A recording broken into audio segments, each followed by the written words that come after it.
Jo Diggi, heute zeige ich dir, wie man aus einem Percussion Loop wie diesem hier mit der neuen Stem Separation aus Live 12.3 so etwas machen kann. Los geht's. Mein Ausgangsloop ist also hier dieser Clip. Und man hört, da sind einmal diese aber dann auch diese und ich habe diesen Loop an mein Projekt angepasst, indem ich das auf -3 gepitcht habe. Mein Problem ist nur, das hört man auch gleich, dass eben diese Vocal Shouts, dieses ist irgendwie tonal anders als die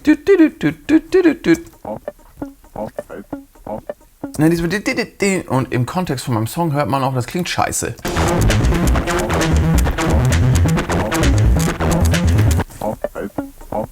Ne, das ist zwar jetzt nicht so vordergründig, weil es nicht so laut ist, aber es stört enorm. Ich habe mir jetzt hier einmal die Mühe gemacht, eine Spur drunter, das tatsächlich ganz einfach händisch rauszuschneiden, was meine Vocal Shouts sind, um sozusagen auch einen Vorher-Nachher-Vergleich gegenüber der Stem Separation zu haben. Das klingt so.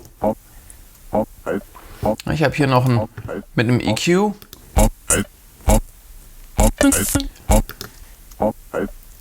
So ein bisschen ungefähr diesen Sprachbereich rausgefiltert. Ist eigentlich erstmal ganz okay.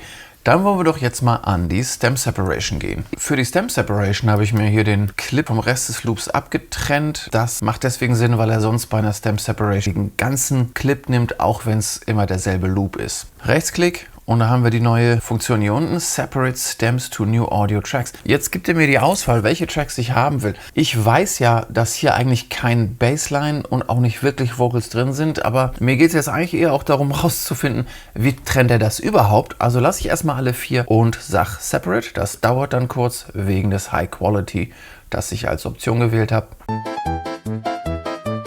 Der Clip ist automatisch gemutet.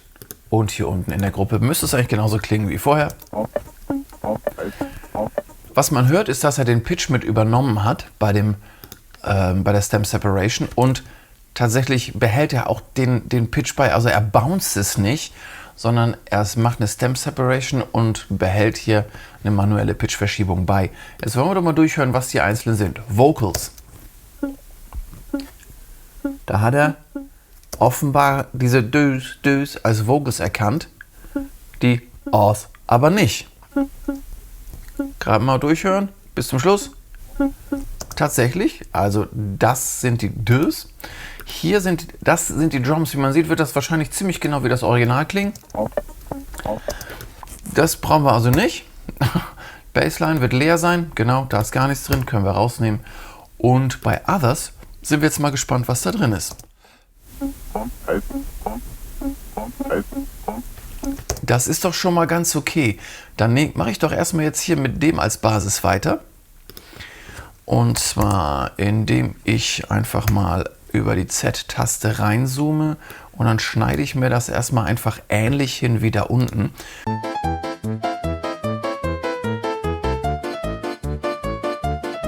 Als erstes lege ich mir eine Utility auf den Track und mache erstmal 6 Dezibel drauf. Als zweites nehme ich mir aus dem Kompressor Precise, nehme da die Attack etwas hoch, das Ratio etwas hoch. Mal gucken, was dann passiert. Eindeutig ein Unterschied, was man hört, ist natürlich, das, was ich hier mit dem EQ machen musste, wurde bei der Stem Separation automatisch gemacht. Was ich als nächstes nehme, ist ein Gate. Das klemme ich hinter die Utility und stelle es mal so ein, dass es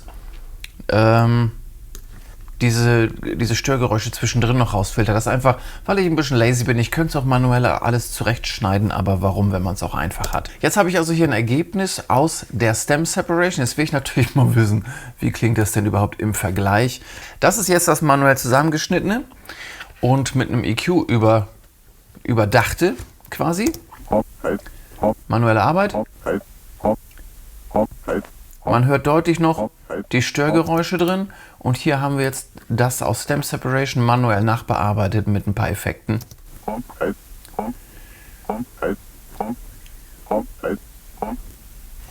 Na, man hört, es ist immer noch nicht perfekt, aber es ist wesentlich näher dran an dem, was ich gerne hätte.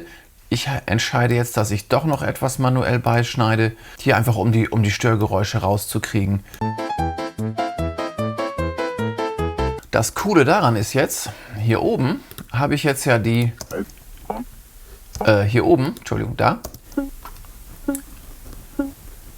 die Percussions. Da mache ich jetzt erstmal dasselbe. Da kommt erstmal ein Gate und eine Utility drauf. Lassen wir erstmal so. Für den Zweck reicht das mir. Können wir an sich auch denselben Kompressor drauf tun, merke ich gerade.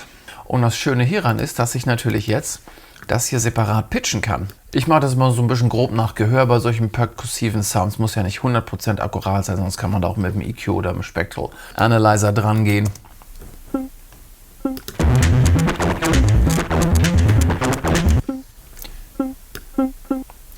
Na, so würde ich es erstmal lassen. Und jetzt nehme ich mal das Ganze mal noch eine Oktav höher.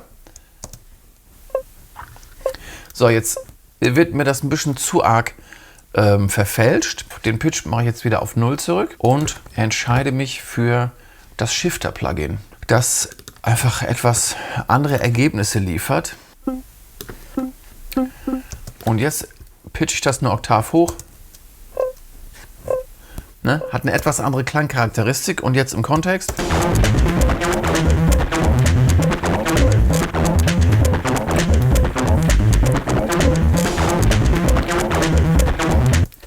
Und habe dazu hier jetzt meine Vocals und kann das von der Lautstärke her separat anpassen. Und schon habe ich über Stem Separation einen Percussion Mix, der eigentlich so klingt, umgebaut in 2 verschiedene Sample Lanes, die ich unterschiedlich pitchen kann. Und auch natürlich könnte ich jetzt weitermachen mit Rhythmusänderungen und so weiter, wenn ich Lust habe. So kann man also die neue Stem Separation auch abseits von, hey, ich mache jetzt einen Remix und muss mal die Vocals separieren oder so ein Scheiß, kann man, wie man die Stem Separation auch für was Cooles nutzen, wenn man irgendwie einen Sample Loop hat, wo Elemente drin sind, wo man halt einzelne Elemente draus haben will, um die dann einzeln zu bearbeiten. Ziemlich cooles Feature. Ich finde, für meinen Track ist das Ergebnis legit. Läuft.